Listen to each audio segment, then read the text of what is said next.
Hoje nós vamos responder uma pergunta da Fernanda e também de outras pessoas que têm essa dúvida com relação aos descritores do estado da arte. Como eu posso fazer para definir quais são os descritores do meu estado da arte?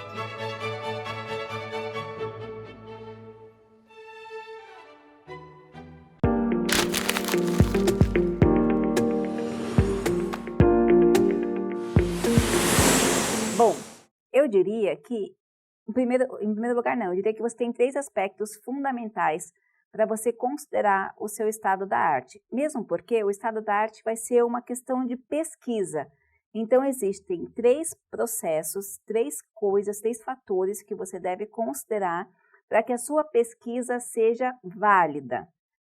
Ou seja, para que seu estado da arte contemple tudo aquilo que pode ser fundamental para a sua pesquisa. Mas, falando um pouquinho de descritor, para quem não sabe, descritor são aquelas palavras-chave, aquelas palavras que você vai colocar lá no campinho de busca da base de dados que você está pesquisando. Então, eu quero pesquisar sobre um tema específico, então eu quero pesquisar sobre comportamento, então você vai escrever aqui, comportamento. Isso é descritor, tá bom? Isso aqui é só um exemplo que eu estou dando.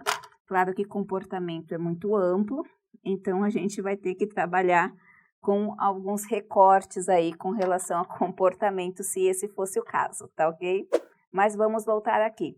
Quais são essas variáveis que você deve considerar para descobrir quais serão os descritores que mais podem se aproximar ou que mais vão contribuir com a sua pesquisa, com o seu estado da arte?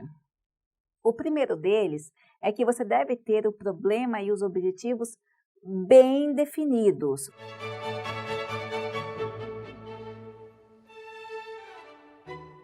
Ou seja, antes de você pesquisar oficialmente, sistematicamente o seu estado da arte, tanto o seu problema quanto os seus objetivos, eles já têm que estar maduros. Por quê?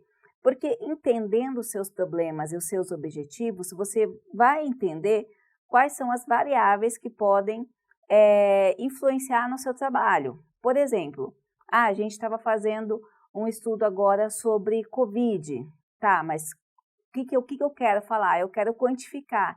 O que eu quero? Eu quero comparar com outros países, comparar estados com estados. Então, tendo essa definição dos meus objetivos, eu vou saber quais as variáveis que podem contribuir ou não para o meu estudo. Então, primeiro de tudo, se você não tem problemas e objetivos definidos, você vai conseguir fazer a pesquisa, mas você não vai conseguir fazer um estado da arte sistematizado.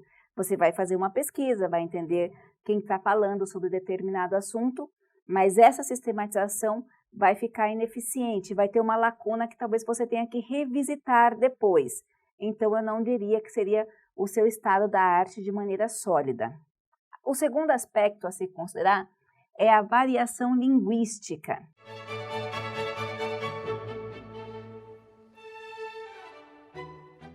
Como assim variação linguística? Você tem que entender se, como você está tratando o seu tema, é como você vai encontrar de uma única forma da literatura. Por exemplo, o artigo está muito fresco na minha cabeça, além de ser o que a gente está tratando muito agora, ultimamente, a gente acabou de contribuir para um artigo científico. E na pesquisa, a gente teve várias variações, Covid-19, coronavírus, SARS, vários, nome em latim, várias formas de pesquisas que são variações linguísticas para atribuir ao mesmo tema. Então, você pode encontrar variações linguísticas como Ministério da Saúde, por exemplo, a Organização Mundial da Saúde, vai ter uma variação linguística na tradução, na sigla de tradução. Outra coisa, existe siglas para o que você está pesquisando? Existe diferença de área? Então, assim, na minha área, esse teste de comportamento, ele chama de um jeito, mas ele vai para outra área, ele chama um teste de comportamento e desempenho, por exemplo. Então, você tem que entender, isso é uma pesquisa prévia, não é uma pesquisa do estado da arte, é uma pesquisa prévia para você entender se tem variações dessa temática que você está tratando, tá certo? Então, é um outro aspecto que você tem que considerar. E, por fim, como que funciona o buscador que você está investigando esse estado da arte.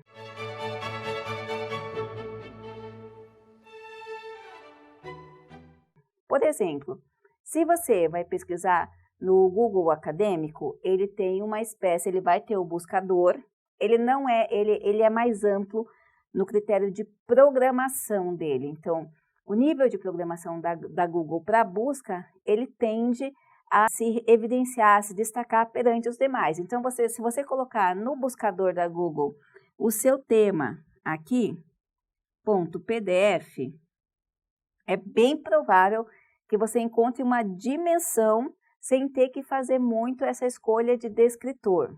Porém, se você vai para Cielo, se você vai para EBSCO, geralmente como que você faz?